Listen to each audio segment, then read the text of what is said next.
आज म्यूनसिपाल्टी बसों कल्याण को हम आए थे कुछ कंप्लेंट देने के लिए। कंप्लेंट जो है, जो पिछले दिनों में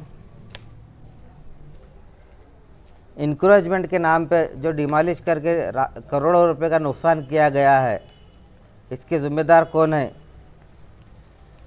और जहाँ पे ज़रूरी काम है, जहाँ पे क्लीनिंग नहीं है, जहाँ पे पानी की ज़रूरत है, जहाँ पे और दूसरे काम हैं, वो काम की तरफ तवज्जो नहीं है, बल्कि कौन कंस्ट्रक्शन कर रहा है वहाँ पे जाना, उनको हरासमेंट करना, ये काम चल रहा है।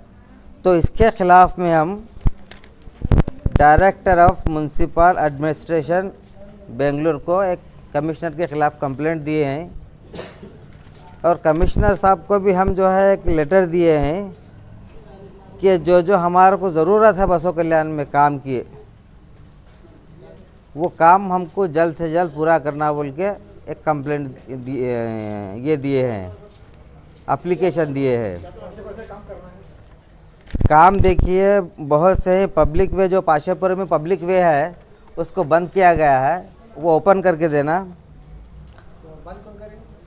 बंद कुछ लोग किए हैं, वो बंद क्यों किए हैं वो पता नहीं, लेकिन मोहल्ले के लोग मेरे पास आए थे तो वो रास्ता ओपन करके दो बोल के मैं आज कमिश्नर साहब को बोला।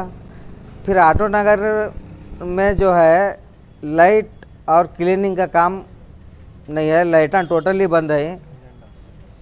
खंजंडे पे लाइटां और क्लीनिंग टोटली डेवलपमेंट कुछ नहीं है।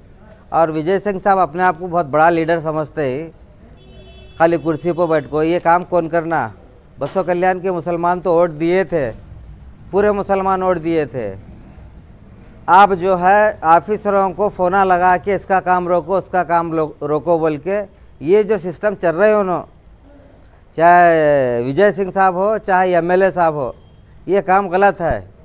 जो ज़रूरत है, जहाँ पब्लिक का नुकसान हो रहा है, आप उसके खिलाफ़ में आवाज़ उठाइए। हम आपको इसलिए वोट दिए थे कि आप हमारे फ़ायदे के लिए आवाज़ उठाएंगे बोल के, लेकिन आप जो है पब्लिक के नुकसान करने के लिए काम कर रहे, ये गलत कर रहे हैं आप। मैं आपसे दोनों से रिक्वेस्ट करता हूँ कि आप किसी के कंस्ट्रक्शन वर्क में इंटरफेयर ना हो, ये मेरी आपसे अदबन रिक्वेस्ट है।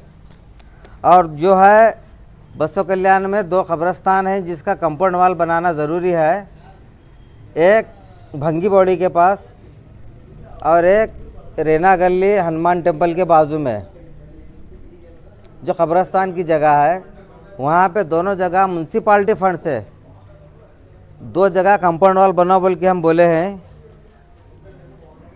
और उसके बाद जो वाटर सप्लाई का प्रॉब्लम हो रहा है 3 दिन में, 4 दिन में, 5 दिन में एक मरतबा, ये वाटर सप्लाई 24/7 है। तो ये 24/7 कंटिन्यू डेली रोज़ाना पानी सप्लाई होना, बल्कि ये एक हम कमिश्नर साहब को बोले सो है। और ये जितने भी हम रिक्वेस्ट किए हैं एज़ पर म्यूनसिपाल्टी एक्ट 1964 के तहत हम कंप्लेंट दिए हैं, तो कमिश्नर साहब हमको बोले हैं कि जल्द से जल्द आपके काम होंगे बोल के। और दूसरी बात ये है कि जो दरगाह की ज़मीन है, वो दरगाह की ज़मीन में जो टीन शेड तोड़ा गया है, काउंसलर वो बोलता है कि म्यूनसिपाल्टी वाले डिमॉलिश नहीं करे। म्यूनसिपाल्टी वाले डिमॉलिश नहीं करे तो क्या साहब को शौक़ है बना को तोड़ लेने का। और मुझसे अपने वक्फ बोर्ड की प्रॉपर्टी पे प्लाटा डाल के बेच रहे हैं। वक्फ बोर्ड की प्रॉपर्टी बोलता है कि हमको उससे कुछ लेना देना नहीं है। तो वक्फ बोर्ड की प्रॉपर्टी आप बताइए मुझे किसकी है, बताइए। आप मीडिया वालों से पूछ रहा हूँ मैं, बताइए वक्फ बोर्ड की प्रॉपर्टी के मालिक कौन है, उसके हकदार कौन है। मुसलमान की प्रॉपर्टी है ना वो। तो मैं मुसलमान भाइयों से, बसों कल्याण के पूरे मुसलमान भाइयों से ये रिक्वेस्ट किया था कि आप इसके ख़िलाफ़ आवाज़ उठाइए।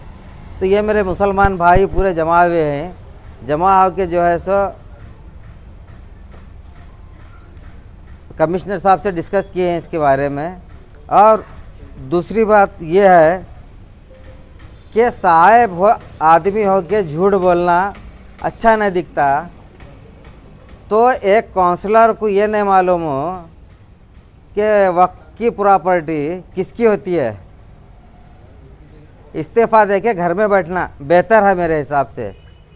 और साहब के ऊपर जो इल्ज़ाम लगाया गया है कि आप झूठ बोल के आपकी इज़्ज़त मत कम कर लियो बोल के, साहब आदमी के ऊपर इतना बड़ा इल्ज़ाम लगाना, शर्म आनी चाहिए ऐसे लोगों को, शर्म आनी चाहिए।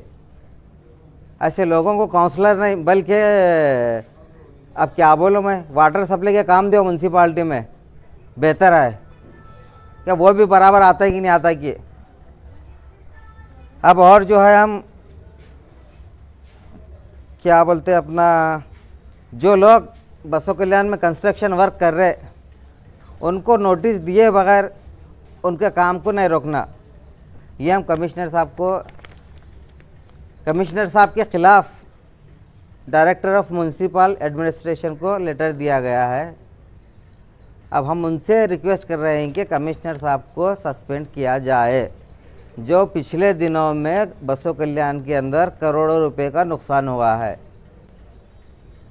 रास्ते में देखा जा रहा है कि हर तरफ कचरा पड़ा हुआ है, नाले साफ नहीं, वही दिया ना कंप्लेंट, रोड बराबर साफ नहीं हो रहा। कुछ नहीं है डेवलपमेंट, कुछ डेवलपमेंट नहीं। डेवलपमेंट कहाँ है? अगर तुम घर बना रहे तो तुम्हारे घर पे आएंगे लोग, आके तुम्हारा काम रोकेंगे, परमिशन है क्या नहीं लो। चलो आज मैं पूछता हूँ, म्यूनसिपाल्टी एक्ट 1964 के तहत कितने दुकानों को लाइसेंस है? म्यूनसिपाल्टी का लॉस क्यों कर रहे हैं? सालाना, जिस टाइम मैं स्टैंडिंग कमेटी चेयरमैन था उस वक्त सालाना 12 लाख रुपए कलेक्शन होता था लाइसेंस का। आज कितने लोगों के पास लाइसेंस है मुझे बताइए? उनके ऊपर कार्रवाई क्यों नहीं हो रही? और जो दो इलीगल काम जो चल रहे दूसरे वक्फ बोर्ड के प्रॉपर्टी के अंदर, वहाँ पे क्यों नहीं जा रहे म्यूनसिपाल्टी वाले? उनका मोटेशन कौन करे? उनको परमिशन कौन दिए? उन्होंने पत्थर क्या हिसाब से गाड़े एग्रीकल्चर लैंड में, ये क्यों नहीं हो रहा? तो मैं आपके ज़रिए डायरेक्टर ऑफ म्यूनसिपल एडमिनिस्ट्रेशन साहब से रिक्वेस्ट करता हूं कि कमिश्नर साहब को जल्द से जल्द एक्शन लेके कार्रवाई करके हमारी कंप्लेंट अगर करेक्ट है तो सस्पेंड किया जाए।